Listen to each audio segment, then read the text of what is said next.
நம்ம ஓடி திரிஞ்சிட்ருக்கிற மனசை வந்து ரொம்ப அமைதிப்படுத்தணும் அப்படின்னு நினச்சோன்னா நமக்கு பக்தி மட்டும்தான் அப்படின்னு என்னோட கருத்து.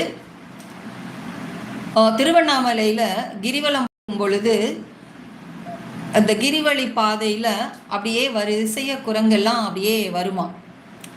நிறைய குரங்குகள் வந்து அப்படியே ரோடை கிராஸ் பண்ணும்போது இப்போ கிரிவலம் போகிறவங்கெல்லாம் என்ன பண்ணுவாங்க, அப்படியே நிற்பாங்க இல்லையா.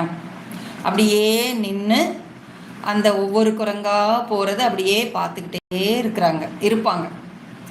இப்போ எல்லா குரங்கும் போனதுக்கப்புறம் அவங்க வந்து அந்த கிரிவலத்தை வந்து தொடங்குறாங்க. இதே மாதிரி தான் அமைதியாக நம்ம கண்ணை மூடி நம்மளோட மனசில் எந்தெந்த எண்ணம் வருது, எப்படியெல்லாம் நம்மளோட மனதில் எண்ணங்கள் வந்து இந்த நிலையில் இருக்கின்றது அப்படின்னு நம்ம பார்த்துட்டே இருந்தோம்னா எல்லா எண்ணங்களை மட்டும் நம்ம பார்க்கும் பொழுது